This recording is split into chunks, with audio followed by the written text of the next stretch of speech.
ठीक है, 3 बार साधुवाद बोलिए।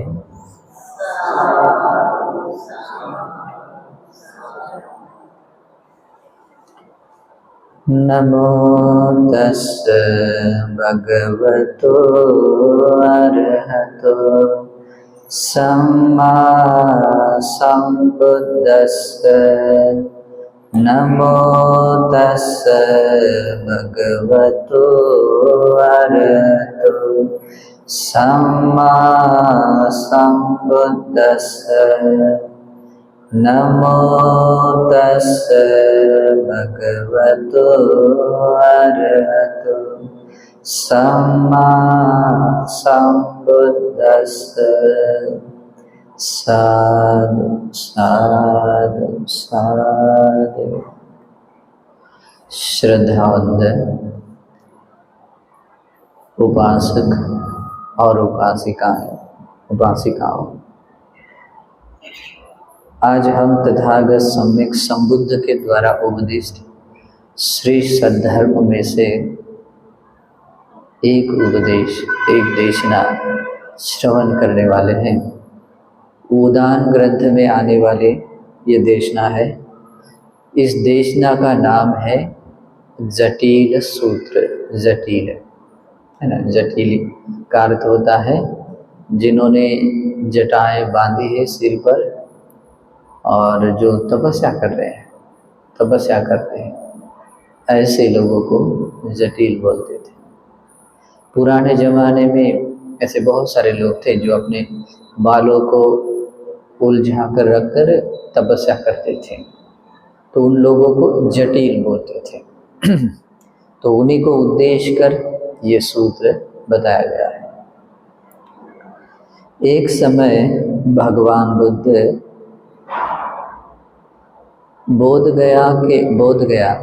बोधगया में विहार कर रहे थे। उस समय उसका नाम भी गया नाम था। और उस गया में गया शीर्ष नामक पर्वत भी है। आपने देखा है कभी? नहीं देखा? कितना इम्पोर्टेंट पार्ट है। वहाँ पर भगवान बुद्ध बहुत बार गए हैं, ठीक है, रहे भी हैं। तो उस गया शीर्ष पर्वत पर भगवान विहार कर रहे थे। उस समय बहुत सारे जटिल यानी जो तपस्या करने वाले साधु लोग, यहाँ दिया है सीतासु हेमंतिकासु रत्तीसु अंतरट्टके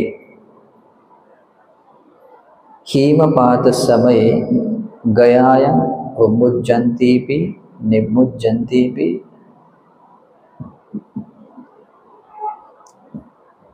इसमें दिया है कि शीतल काल यानी हेमंत ऋतु में एक ऐसे 7 दिन होते हैं जिसमें अधिक से अधिक तीव्र मतलब ठंड पड़ती है, ठंड गिरती है। और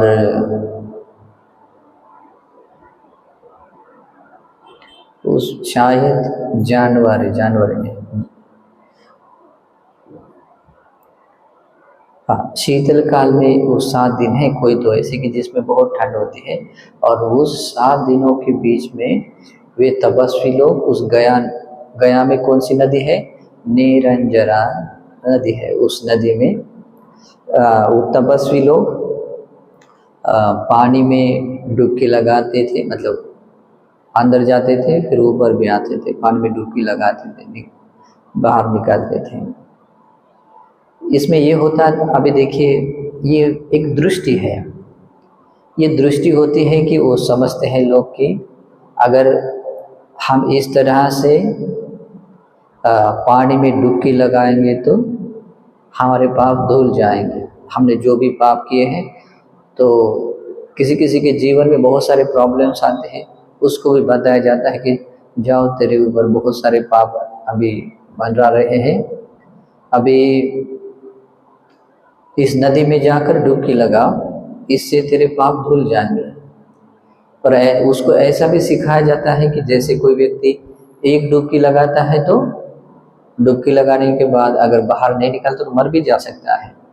तो जब तो श्वास रोक कर उसमें ये जाएगा तो तेरे उतने समय में, एक जैसे कि मतलब अंदर जाने के बाद में सांस आता जाता नहीं है ना, सांस रुक जाता है, रोकते हैं तो समझते हैं कि ऐसा करने से तेरे जो कर्म विपाक था उससे धुल जाता है, और जब तू ऊपर आएगा तो जो अंदर जाने के बाद जो पाप धुल गए हैं वो ऊपर आने के बाद तेरे पास पाप नहीं होंगे। ठीक है, तो इसलिए तुझे डुबकी लगाना है। कभी कभी कहते हैं कि डुबकी लगाना एक मरने जैसा होता है। तो यहाँ समझो कि तेरे तू अगर डुबकी लगता है तो तेरा जिस पाप कर्म करने किए हैं इस जन्म में वो तेरा मृत्यु हो जाएगा, और जब ऊपर आएगा तो फिर से एक पुनर्जीवित होने की तरह तेरे पाप सारे निर्मल हो जाएंगे। तो इस तरह से वो बार बार करने से तेरा एक जन्म में किए हुए पाप एक डुबकी लगाने से खत्म हो जाएंगे, दूसरी डुबकी लगाने से 2 जन्म के पाप खत्म हो गए। इस तरह से जितने पाप है सारे धुल जाएंगे। ऐसी मान्यताएं, ऐसी दृष्टि उस समय में चली आ रहे थे। और आज भी लोग देखिए गंगा नदी में जाकर देखिए कितने लोग डुबकियां लगाते हैं, है ना, छोटे बड़े सब लोग। अब ये सिखाया जाता है। अभी आप लोगों को आश्चर्य लगता होगा कि कभी कभी अच्छे दिखने वाले लोग भी, पढ़े लिखे लोग भी वहां जाकर क्यों डुबकी लगाते हैं, है ना। सब कुछ तो उनके पास पैसा भी बहुत होता है, उसके पास कुछ कमी भी नहीं होती है, बड़ी सिक्योरिटी के साथ जाते हैं वहाँ डुबकी लगा के 2-4 डुबकी लगा के आ जाते हैं। तो ये कोई आश्चर्य की बात नहीं है। ये जो दृष्टियाँ होती है मिथ्या दृष्टि है, और ये दृष्टि जैसे पिछले जन्म में जैसे उसका साथ नहीं छोड़ रही थी, उसके साथ थी, जैसे उसने ये दृष्टि धारण की थी, इस जन्म में भी स्वाभाविक रूप से वैसी ही दृष्टि उत्पन्न हो जाती है। कभी कभी किसी का ऐसा विचार होता है कि दान देने से कोई फल नहीं है, कुछ फल नहीं है, तो लगता है कि ये इस जन्म में उसको लग रहा है कि ये लोगों को देख रहा है, ये दान देने लोग मूर्ख लोग दान कर रहे हैं। अभी उसको लग रहा हो कि बाहर लोगों को देखने के बाद मेरे मन में आया होगा कि दान देने से कोई विपाक नहीं है, लेकिन ऐसा नहीं है। उसकी जड़ें उसके पूर्व जन्म में भी होती है, वैसे ही उसने पहले भी किया होता है, और उस कारण से बहुत अनर्थ हुआ होता है, नरक में गया होता है, लेकिन अभी याद तो नहीं होता है, लेकिन वो संस्कार उभर कर आता है, और वो इस जन्म में भी सोचता है कि दान देने से कोई विपाक नहीं है। बहुत आश्चर्यजनक बात है ना। हमें तो पता ही नहीं चलता कि इस जन्म के कोई संस्कार अगले जन्म में कैसे जाता है, लेकिन ये जाता है। बहुत सूक्ष्म से सूक्ष्म संस्कार भी जाता है, लेकिन कुछ संस्कार ऐसे होते हैं वो अनित्य हो जाते हैं, यानी कि वो हमेशा के लिए नष्ट भी हो जा सकते हैं। ठीक है, तो ऐसे दृष्टि धारण किए हुए लोग थे, और इस कारण से एक नहीं, दो नहीं, हजारों की संख्या में ऐसे लोग पाए जाते थे, है ना। तो आज भी देखिए पूरा वो काशी, वाराणसी, सब तरफ कितने, है ना, हजारों लाखों संख्या में लोग आते हैं, ऐसा होता है। अब ये उनका कोई ये नहीं है, आपको लगता है कि इस जन्म में उनका कोई ये होगा, पाप किया होगा, लेकिन उसका पिछला किया हुआ होता है पहले से। मिथ्या दृष्टि होने के कारण अभी भी वो मिथ्या दृष्टि वैसे ही पैदा हो जाती है। ठीक है, तो उन लोगों में भी ऐसे होता था। फिर वो डुबकी लगाना, बाहर निकालना करते थे। ओशन चतिंग भी, तो अपने हाथों से कुछ पानी लेकर ऐसा सिंचित करते हैं। आज लोग ऐसा करके किसी दूसरों को सिंचित करते हैं। पहले ज़माने में ऐसा पानी लेकर खुद को भी सिंचित, हाथों से उठाकर पानी सिंचित करते थे, ऐसा या ऐसा कुछ। तो अभी करते हैं, हाथ उठाकर ऐसा कुछ दूसरों को सिंचित करते हैं। वो बोलते हैं कि हम सूरज को नहा रहे हैं। सूरज बहुत दूर होता है, लेकिन उनको भी मतलब स्नान करा देते हैं। और उसके बाद में आता है अग्निमपि जुहन्ति। अभी इसका मतलब होता है कि अभी ऐसा शीतल काल में, ठंड काल में तो अपने आप को ठंड से मतलब कष्ट देते ही है, लेकिन जब बाहर आने के बाद एक अग्नि जलाकर उसको अपने शरीर को तपाते भी है। मतलब इधर तपाते हैं, बाद में जाकर फिर डुबकी लगा ठंडा करते हैं, फिर तपाते हैं, है ना। तो इस कारण से मतलब उनको वो समझते हैं कि ऐसा करने से, शरीर को पीड़ा देने से, जो पीड़ा का मिलना होता है किसी पाप का फल होता है, और ये पाप का फल जब हम उसको भोग देते हैं, मतलब भोगते हैं मतलब शरीर को तपा तपा कर उस वेदना को भोगते हैं, तो वो हमारा पाप अभी नष्ट हो रहा है, ऐसी एक धारणा होती है। और दूसरे होती है कि अगर हम शरीर को ठंडा बना के, नदी में ठंडा बना के फिर शरीर को पीड़ा पहुंचाते हैं, तो इससे भी पाप धुल जाते हैं। तो वो चाहते तो है कि अपनी किसी तरह से शुद्धि हो जाए, हम निर्मल हो जाए, पाप से मुक्त हो जाए, क्योंकि उनका विश्वास इतना तो होता है कि पाप का फल बुरा होता है, पाप करने वाला व्यक्ति दुर्गति नरक में जाता है, और इस कारण से पाप को धोने के बहुत सारे रास्ते अपनाते हैं। भगवान के समय में इतने ये थे मार्ग थे, उसको मतलब सोच नहीं सकते कि आप किस किस तरह के लोग थे। मतलब एकदम आतियों के लोग, अपनी बुद्धि का थोड़ा भी उपयोग नहीं करते थे, ठीक है। कोई कुत्ते की तरह रहता था, बिना कपड़े पहने कुत्ते की तरह खाना उठना बैठना, कोई गाय की तरह रहता था, कोई और भी किसी दूसरे प्राणियों की तरह रहता था। उनको लगता था कि ऐसे रहने से ये पाप धुल जाएंगे, हम शुद्ध हो जाएंगे। तो ये दो तरह के वो काम करते थे वो तपस्वी। कौन सा? एक नदी में, निरंजरा नदी में बार बार डुबकी लगाते थे, ऊपर आते थे, नीचे जाते थे, और उसके बाहर आने के बाद अग्नि से भी अपने शरीर को तपाते थे। कुछ तो भी आश्चर्य की बात होगी, लेकिन उनका कोई तो पाप तो है। लेकिन एक बात तो ये थी कि भगवान बुद्ध वहां क्यों गए, पर क्योंकि कुछ ना कुछ तो था, शायद थोड़ा सा कुछ अंश बचा होगा उनके भीतर कुछ पुण्य का, इस कारण से भगवान वहां पर जाते हैं, ठीक है। अभी आप लोगों ने कभी, आपके घर में ऐसा कभी हो सकता है, ऐसे कुछ पानी का नल आने के बाद कुछ लोग अच्छे बर्तन में पहले पानी भर देते हैं, फिर दूसरे छोटे बर्तन में भर देते हैं, फिर बाद में कोई ऐसा टूटा फूटा रहता है जो छेद वाला पात्र है उसको भी भर देते हैं, है ना। वो किस लिए? थोड़े समय के लिए भी क्यों ना हो, उसमें आगे उसका पानी रखकर थोड़ा उपयोग किया जा सके, क्योंकि नल आधे घंटे रहते हैं, है ना। और उसके बाद में उससे भी पात्र का कोई उससे फूटा हुआ दूसरा भी पात्र है उससे भी भर देते हैं। तो वो इसलिए नहीं भरते हैं कि ये पानी कुछ काम नहीं आएगा, इतना तो ये होता है कि 2 मिनट के 5 मिनट के लिए सही, कुछ तो काम आएगा ही, है ना। कुछ तो काम आएगा 2-4 मिनट 5 मिनट के लिए, जैसे कुछ प्रयोजन तो ले सकते हैं, इस तरह से पानी भर देते हैं। तो ऐसे ही भगवान होते हैं। भगवान पहले जो अच्छे पात्र होते हैं, मतलब जो निर्मल पात्र, मतलब जो ठीक ठाक से पात्र होते हैं, पहले उनको धर्म देते हैं या उन पर अनुकंपा करते हैं।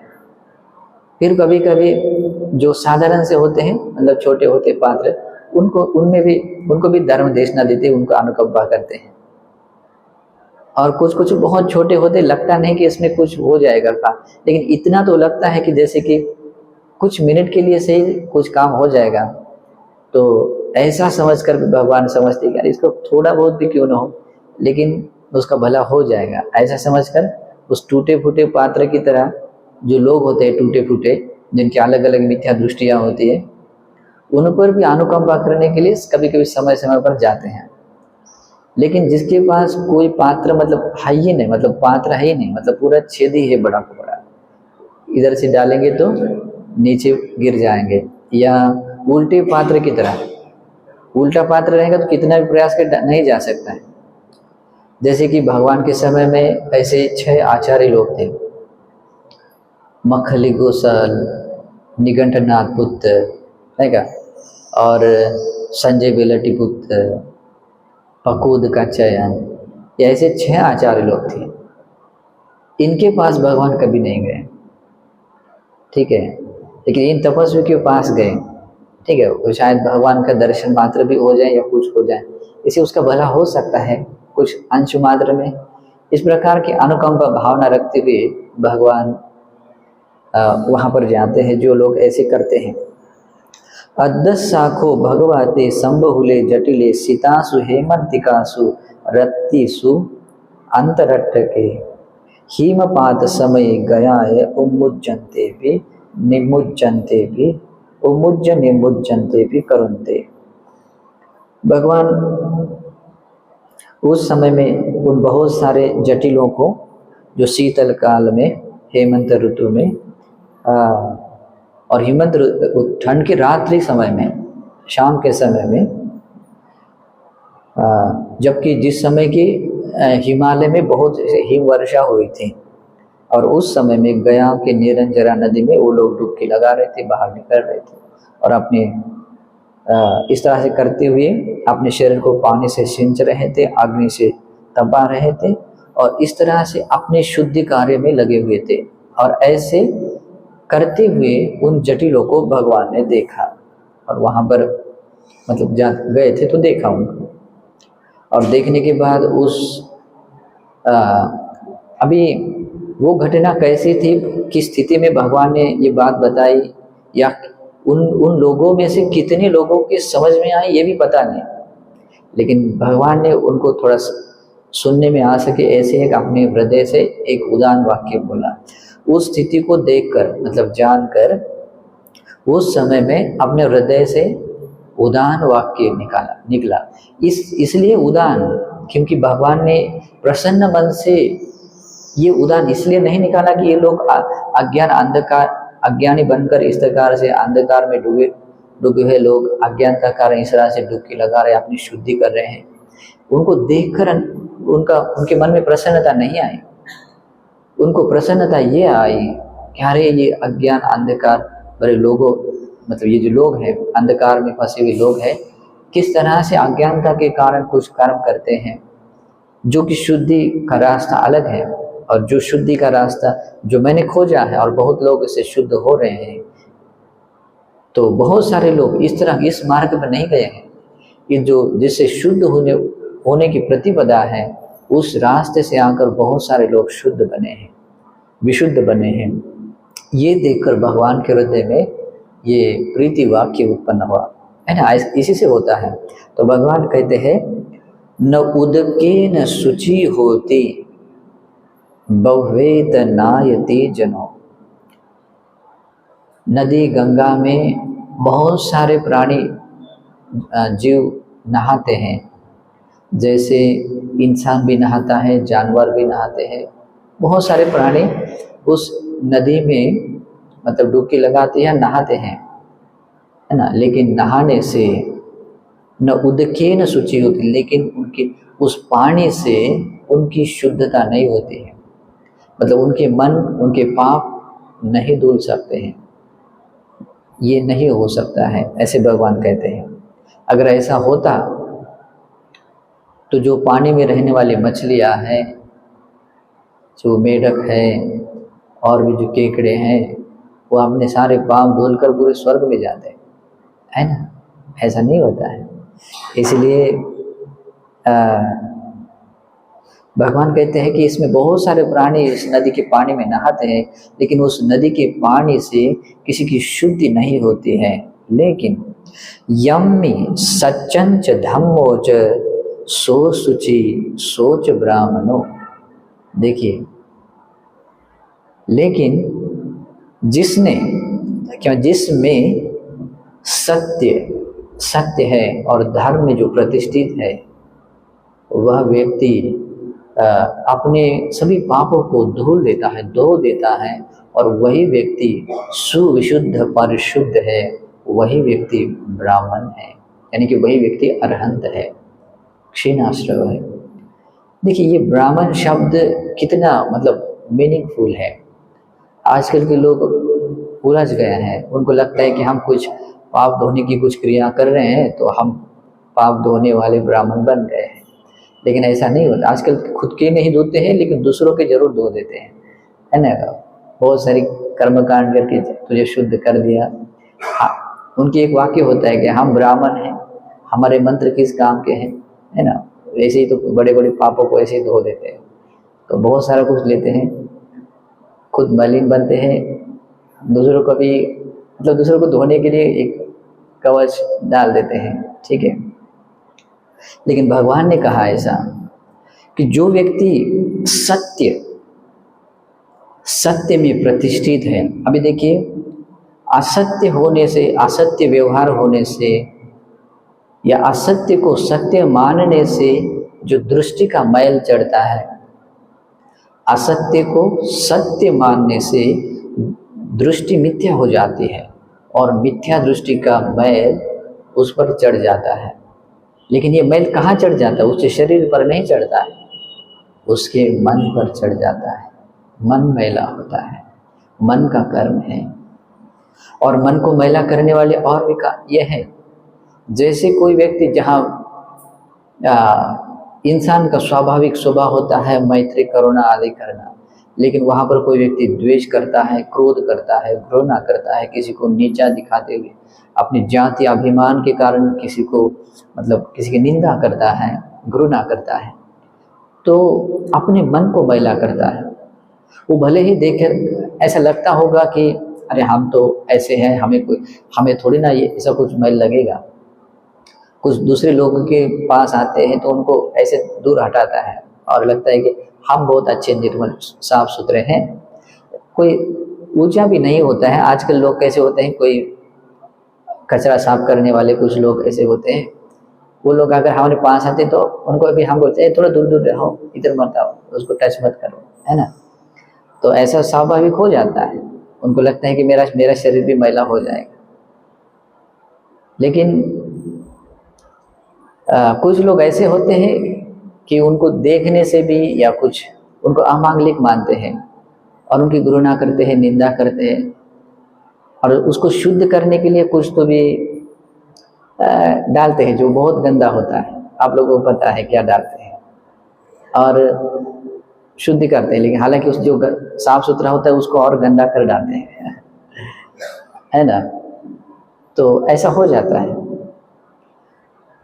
क्योंकि वहाँ पर बुद्धि का उपयोग न होने के कारण ऐसा हो जाता है। उनका भी दोष नहीं होता है। संसार में एक बार मिथ्या दृष्टि चिपक गई है तो दृष्टि का जाल ऐसे उसको घेर लेता है, उससे बाहर आना बहुत मुश्किल होता है। केवल सत्पुरुष लोग ही ऐसे होते हैं जो मिथ्या दृष्टि के जाल को तोड़ सकते हैं, कोई नहीं तोड़ सकता है। बाहरी दुनियादारी के लोग मिथ्या दृष्टि के जाल से बाहर नहीं आ सकते हैं, बहुत मुश्किल होता है। केवल सम्यक संबुद्ध, पच्छेक बुद्ध और भगवान होते तो भगवान के श्रावक, बोधिसत्व आदि लोग ही सक्षम होते हैं मिथ्या दृष्टि को मतलब मिथ्या दृष्टि के मैल को धो डालने में या उसको साफ करने में। बाकी लोग नहीं हो सकते, उतनी क्षमता नहीं है। तो भगवान कहते हैं कि इस तरह से कोई व्यक्ति अपने मैल को मैला करता है द्वेष के कारण, विषम लोभ के कारण भी अपने मन को मैला करता है, ठीक है। तो ये दो चीजें हैं, सत्य और धर्म। अभी देखिए, क्रोध करना धर्म है या अधर्म है? अधर्म है ना। लेकिन क्रोध न करना धर्म है।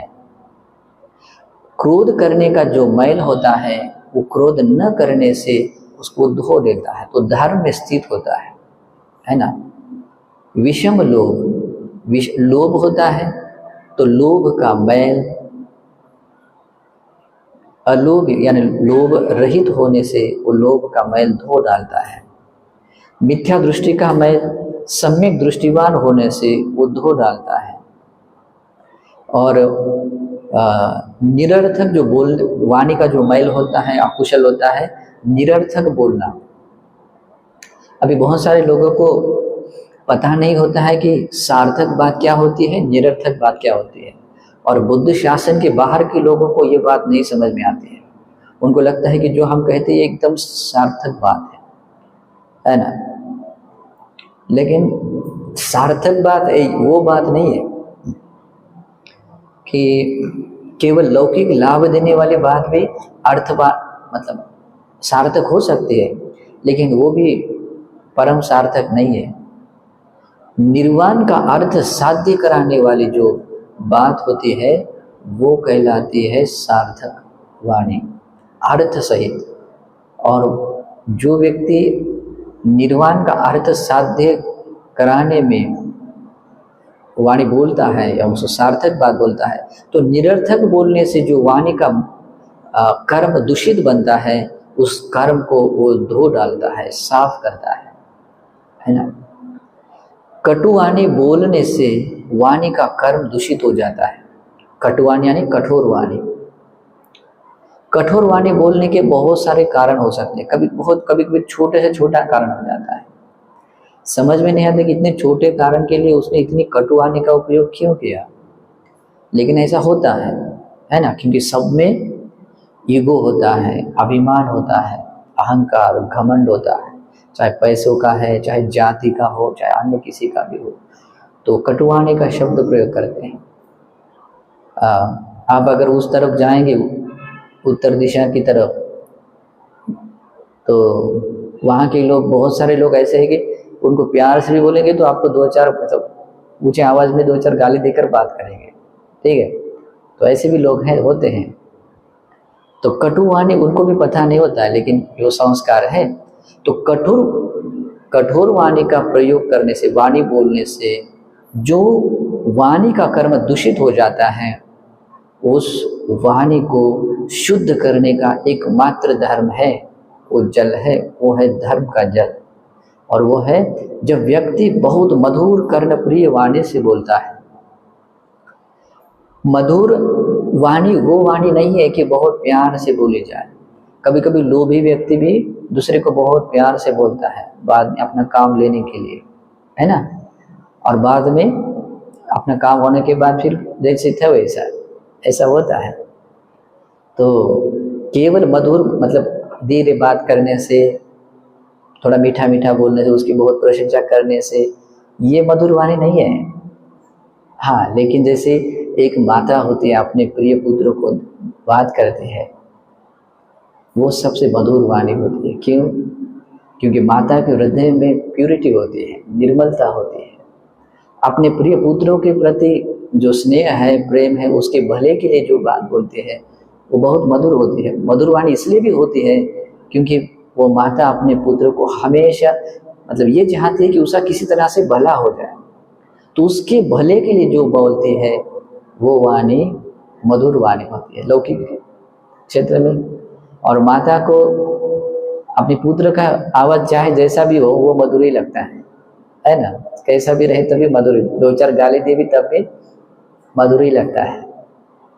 जैसे आजकल जो हस्बैंड वाइफ होते हैं वो भी कभी कभी बहुत गालियां देते हैं। गाली नहीं दी हस्बैंड ने तो वो उसको मीठा नहीं लगता है ना, कुछ मिठास कम हो गई लगता है।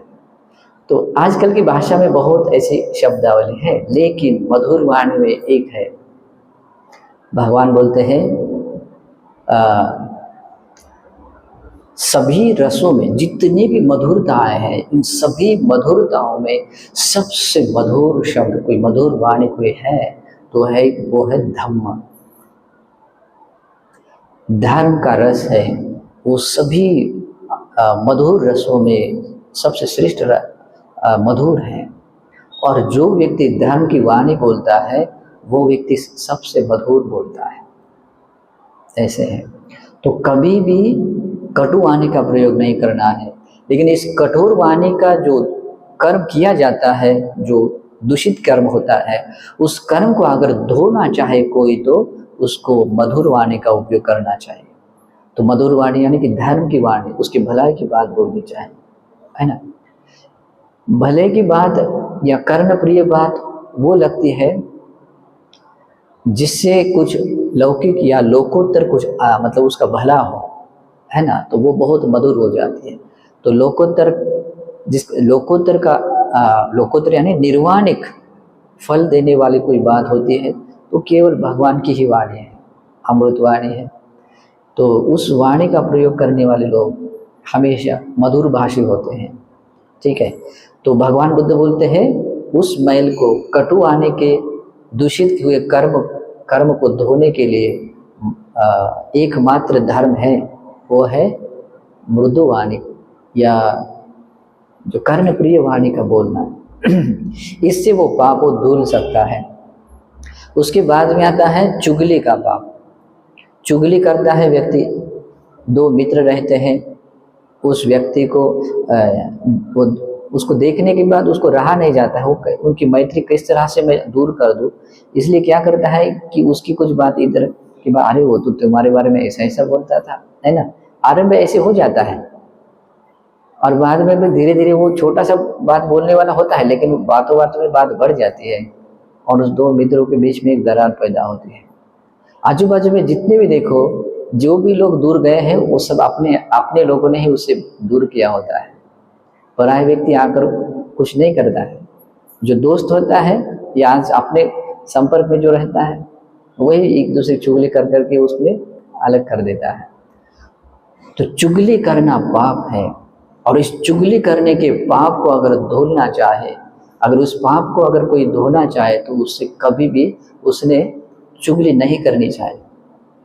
ऐसी ही वाणी बोलनी चाहिए जिससे कोई मित्र, अगर दो मित्रों में अगर कोई अच्छा जमता नहीं है तो उनको उनके भीतर का प्रेम मैत्री और स्ट्रांग बने, ऐसी वाणी बोलनी चाहिए। या कोई रिश्तेदार बहुत दूर गया हुआ है, वो उसमें कुछ ये नहीं है, कटुता आई है रिश्ते में, तो उनको ऐसी वाणी बोलनी है जिससे वो लोग और प्यार से रह सके, एक साथ रहें। तो इस प्रकार के कर्म से वो चुगली का पाप धुल सकता है। ठीक है। और होता है शरीर का पाप। अभी हो गए वाणी, मन के पाप देखे हमने, वाणी के पाप देखे, अभी शरीर के पाप। शरीर से व्यभिचार होता है, व्यभिचार का पाप होता है, लेकिन इस पाप को धोने के लिए कोई बाहर की कितने डुबकियां लगाने से पाप नहीं धुल सकता है। इसमें जो सत्य में प्रतिष्ठित होना और धर्म में प्रतिष्ठित होने से ही वे पाप धुल सकता है। और सत्य में प्रतिष्ठित होने का अर्थ ये होता है कि अपनी क्रियाओं को कभी टेढ़ा मेढ़ा नहीं रखता है, ऐसा ढका हुआ सा नहीं रखता है, अंदर से खोखला हुआ नहीं रखता है। जैसे अंदर होता है परिशुद्ध वैसे ही बाहर दिखाता है। जैसे बाहर हम शुद्ध दिखाते वैसे अंदर मतलब शुद्ध रखता है। मन में मैल नहीं रखता है, तो अपने में आप सत्य में प्रतिष्ठित हुआ कहलाता है। नहीं तो अंदर एक होता है बाहर एक होता है तो वो सत्य, उसका व्यवहार सत्य नहीं है। लेकिन सामान्य मनुष्य की ये स्वभाव है, वाणी से एक तरह का बोल देता है, शरीर के हाव भाव दूसरे तरह के होते हैं और मन में कुछ और भी होता है ना। मतलब सबसे मायावी वर्तन है ना। चेहरे के हाव भाव अलग होते हैं, वाणी अलग होती है और मन में उससे भी अलग होता है।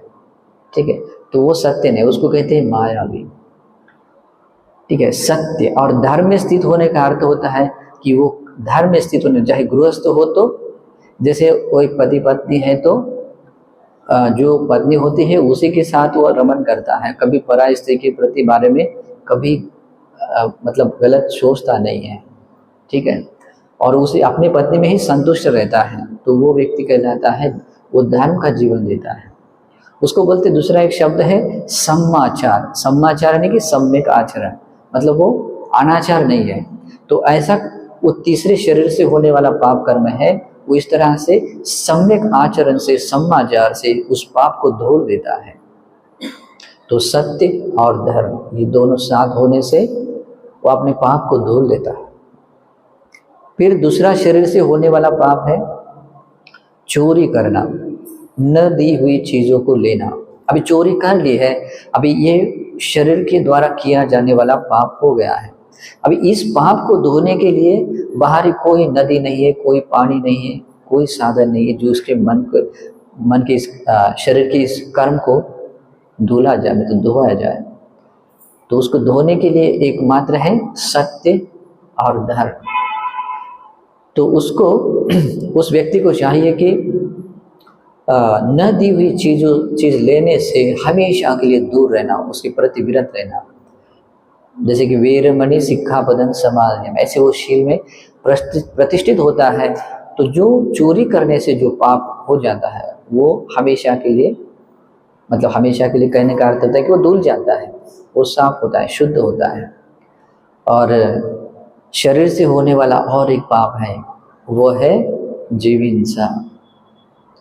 जीव हिंसा करने से शरीर का जो कर्म है वो दूषित हो जाता है, पाप मतलब जो कर्म है मैला हो जाता है। और इस शरीर से होने वाले पाप के मैल को धोने के लिए एकमात्र पाप है, मतलब एकमात्र धर्म है, वो है सत्य और धर्म। यानी कि जो पाप हुआ है, अभी समझो किसी से हिंसा हो गई है, तो उसको उससे अगर बाहर आना है तो कुछ स्टेप्स होते हैं, वो समझना जरूरी है।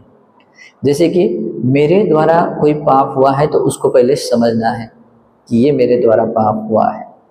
हम अपने गुरुजनों के पास या जो भगवान है या बुद्ध धम्म संघ को बोल करके इस तरह से ये अपना दोष कबूल करना है, स्वीकार करना है कि मेरे द्वारा ये अकुशल कर्म हुआ है और इस क्षण से मैं ऐसा पाप नहीं करूँगा। मैं अपने आप को संवर करता हूँ। जब ऐसा अधिष्ठान करता है, प्रतिज्ञा देता है, तब जो पाप होने का जो फ्लो आता है वो बंद हो जाता है।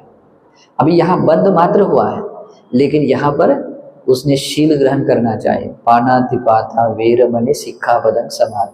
जब ऐसे पहले अपने आप को उस पाप से अपने आप को पूरा मतलब पाप को रोक देता है और उस पाप से सुधरने के लिए वो परिपूर्ण शील को ग्रहण करता है, तो तब उसका वो कर्म क्या होता है, धुल जाता है, उसका ये पाप साफ होता है जो जीव हिंसा किया होता है।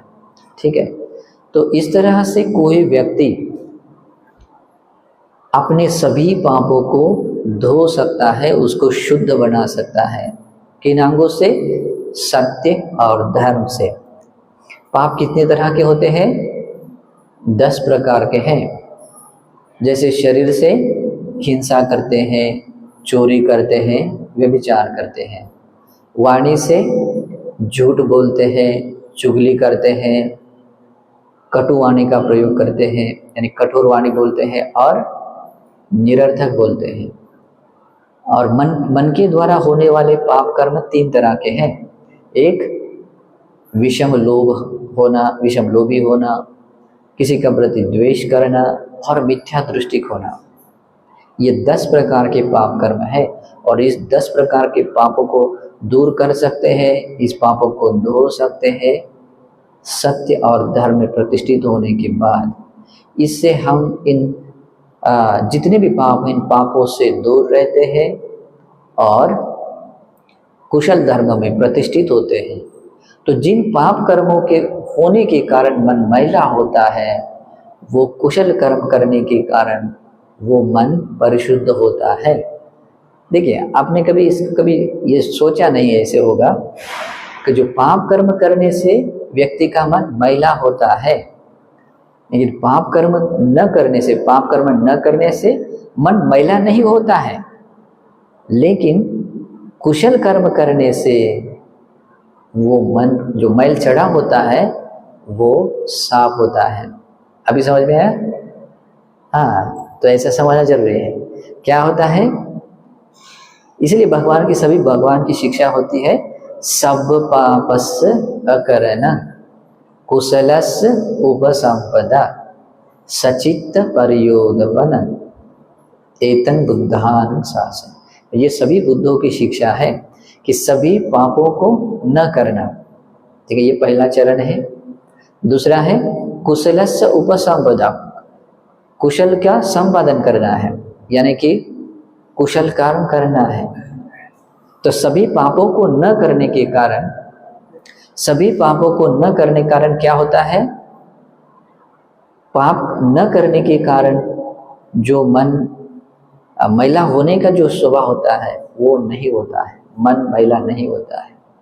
लेकिन कुशल का संपादन करने से मन निर्मल होता जाता है। तो इस कारण से अपना चित्त इन 2 तरीके से निर्मल हो जाता है। जब निर्मल हो जाता है तो सभी पापों से जब व्यक्ति का चित्त निर्मल हो जाता है तो उसको भगवान ने क्या कहा है? सो शुचि वह शुद्ध है, वह परिशुद्ध है। सोच ब्राह्मणों वही क्षीणाश्रव है, अरहंत है। यानी कि अरहंतों में जो निर्वाण प्राप्त होते हैं, क्षीणाश्रव होते हैं, उनमें कहीं कोई पाप नहीं होता है और ऐसा हो भी नहीं सकता है। तो उनको क्या कहते हैं? ब्राह्मण कहते हैं। तो ये है हमें परिशुद्ध होने का रास्ता। धर्म के रास्ते चलना है, निर्वाण के रास्ते आगे चलना है, तो हमें अपने आप को शुद्ध बनाना चाहिए, निर्मल बनाना चाहिए। लेकिन निर्मल बनाने के लिए, अपने मन को निर्मल बनाने के लिए इस संसार के बाहर की कोई वस्तु नहीं है कि जिससे हम अपने मन को मैला शुद्ध कर सके। कोई जल नहीं है, कोई क्रियाकर्म कर्मकांड नहीं है, अपने ही कर्म है जो अपने कर्म से ही हम अपने मन को निर्मल बना सकते हैं। इसलिए भगवान बोलते हैं पाप कर्म करने वाला अपने आप को अशुद्ध बनाता है और पुण्य कर्म करने वाला अपने आप को निर्मल बनाता है। तो शुद्धि अशुद्धि पश्चातम, जो शुद्ध होना और अशुद्ध होना अपना स्वकीय पाठ है, यानी कि अपना पाठ, उसको जो करने वाला है स्वयं है। इसलिए हमें अगर अपने आप को शुद्ध बनाना है तो करना किससे है? हमें ही है। और शुद्ध बनने के लिए एकमात्र मार्ग है, वो है सत्य और धर्म। और सत्य और धर्म में धर्म इन गुणों से युक्त कोई मार्ग है तो वो मार्ग है आर्य अष्टांगिक मार्ग। इसलिए भगवान बुद्ध कहते हैं एकायनो अयं भिक्खवे मग्गो सत्तानं विशुद्धिया। सभी सत्वों के यानी कि सभी प्राणियों को विशुद्ध होने के लिए एकमात्र मार्ग है, एकमात्र अकेला मार्ग है, और वो है आर्य अष्टांगिक मार्ग। यहाँ दूसरा मार्ग नहीं है। तो इस बाहर बुद्ध शासन के बाहर जितने भी लोग पाप धोने के रास्ते अपनाते हैं, अपने आप को शुद्ध बनाने के रास्ते अपनाते हैं, वहाँ शुद्धि नहीं है। शुद्ध होने का रास्ता एकमात्र है आर्य अष्टांगिक मार्ग। उसे ही कहते हैं सत्य मार्ग, धम्म मार्ग। इसी आर्य अष्टांगिक मार्ग को मध्यम मार्ग भी कहते हैं। दोनों अंतों को छोड़कर बीच का रास्ता है ना। क्योंकि लोग जैसे देखिए भगवान के समय में लोग थे ऐसे कि आपने अभी देखिए ये जटिल लोग भी क्या कर रहे थे, अपने शरीर को तपा को पीड़ा देते थे और सोचते थे कि मैं शुद्ध हो जाऊं, इससे मेरे पाप धुल जाए, निर्मल हो जाऊं, जिससे कि मैं मुक्त हो जाऊं, मुझे मोक्ष मिले, मुझे निर्वाण मिले, है ना, मैं इस संसार दुखों से भव चक्र से बाहर आ जाऊं। तो इस तरह से अपने शरीर को बहुत तपाते थे। और कुछ लोग होते हैं जो काम सुखों में ही अपना सुख मानते हैं और उसी में अपनी शुद्धि अशुद्धि मानते हैं, है ना। जैसे कि बाकी विलासी जीवन से कुछ क्रियाकर्म कर्मकांड करते रहते हैं। तो इससे नहीं होता है। शुद्ध होने का एकमात्र मार्ग है, वो है आर्य अष्टांगिक मार्ग।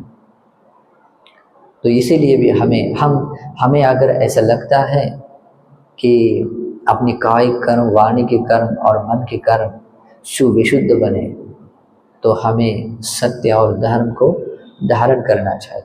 ये सत्य हमारा गुण बनना चाहिए, सत्य में प्रतिष्ठित होना चाहिए, धर्म में प्रतिष्ठित होना चाहिए, तब व्यक्ति सुविशुद्ध बनता है। और धर्म का ऐसा सुविशुद्ध जीवन जीने वाला व्यक्ति कभी दुखी नहीं होता, उसके जीवन में दुख नहीं आता है। दुख विपाक देने वाला कोई कर्म उसके द्वारा नहीं होता है ना।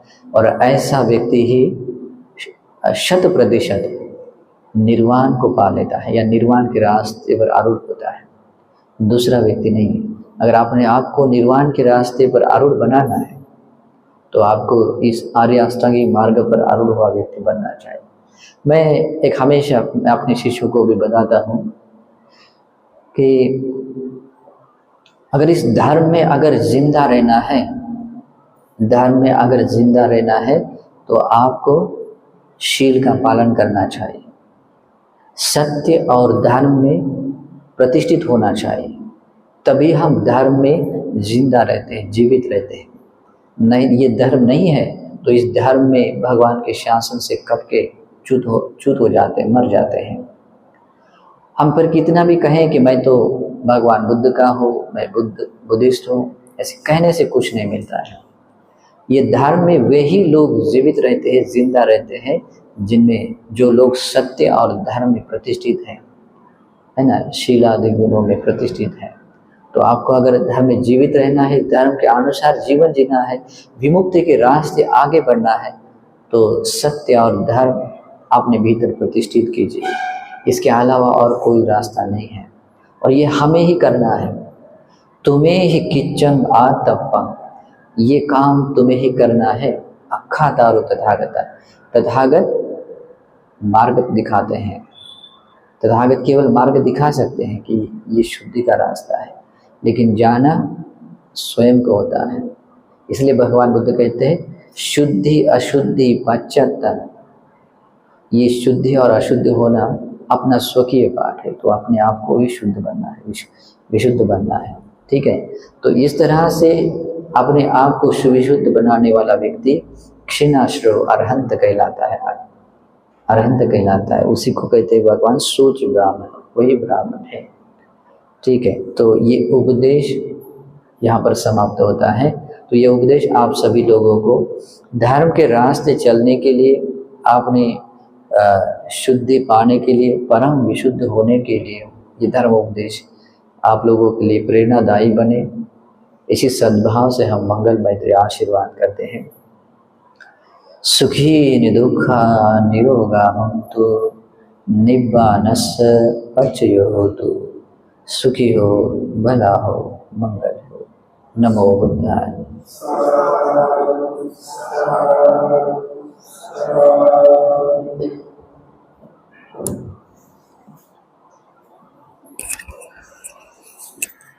उसका